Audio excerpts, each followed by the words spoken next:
like your new hair. Thank you. The new dye. Yes, dark and dangerous. Exactly.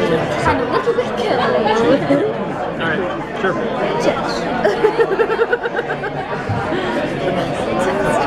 Alright, Elizabeth, I have a super random question for you. So I can't believe you filmed in Trona.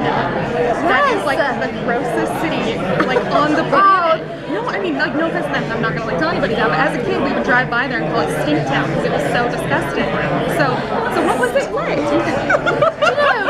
I mean, the actual filming in Trona was on an ancient seabed. That's where it's got the most amazing kind of stone spikes coming out of the floor, and so all the scenery that you saw in there, apart from the two moons, that was all real.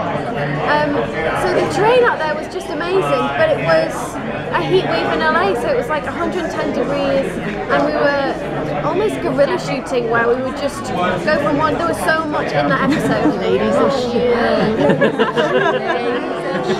in our drapings. We never talk to each other, but we always somehow match. We're wearing flowers, or we're wearing stripes. I think we find this the most fascinating. I know, we always tell. They go like, you don't understand, we were the same. They're like black. It was awesome to film in Trona because it was a 360-degree set. I mean, I felt so hot, which made me feel very isolated and panicky, so it helped for the car. So it was just awesome, and to be able to, I mean, it was like a little field trip. We all trucked out there, we filmed, we stayed overnight, all together in this like motel situation, and then we filmed the whole next day. I mean, as an actor, that's just the best thing ever, just total immersion. And I found sand in places you don't want to know for days. There's a lot of sand out there. That was my favorite episode too. Oh, thank you. You shot Trona. Oh yeah, these all went on holiday. I was like, have fun, I'm gonna go to Mexico. That was such a good episode.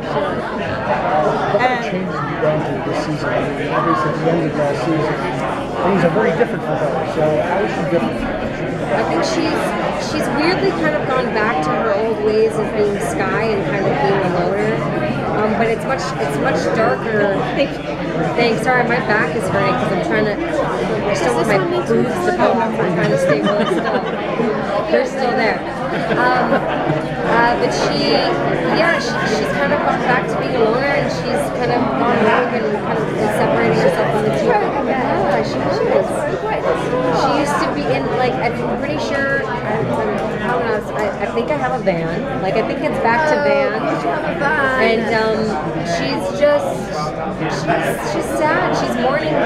She's trying to separate herself from the group because she cares about them so much, and she feels like wherever she goes, bad things happen, and they kind of have. And I think she's trying to protect them by keeping herself separate and isolating herself. Don't think it's going to last long, but that's kind of where we find her.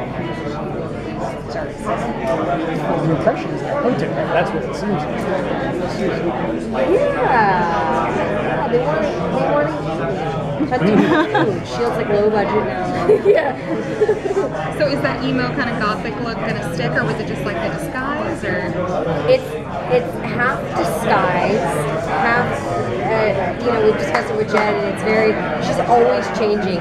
Sky is not really a person to feel comfort in stability, so she's always, or that's what I'd like to think with myself, to make myself feel better. But she's always changing. She's a chameleon, and I think she takes comfort in that change, and I think that's kind of her way of helping her cope with things, and also Quake becomes recognizable, and I think that's also her way of kind of not being low-key, even though it's like, look at me, I have black face and like makeup and chokers, but yeah. And what is it like now that your guys' cast is much smaller? What's it like filming without Brett and Luke on set with you guys? So fun. We've lost so many people from season 3, and honestly, it's really hit us today. This is the first time ever without Brett Dalton, and Luke was with us last year, and Adrian, and so we feel so lucky to still be here, and we're so proud of the work that we're making, and the finale was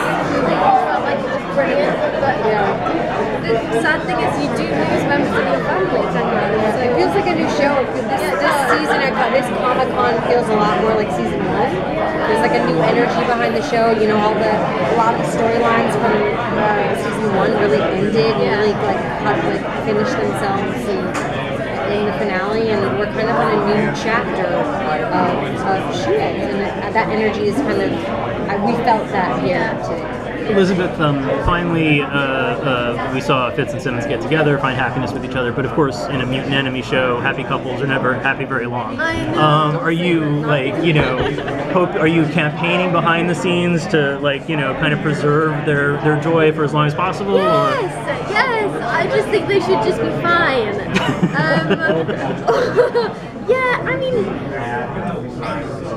you get so attached to these characters, and I would just love for them to be happy.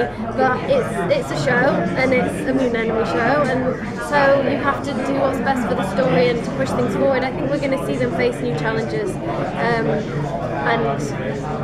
I don't know. I just feel like we've seen them go through so much that it was time for them to get together, and that felt right. And you have to do that at the right time because there were so many ups and downs. So I think that.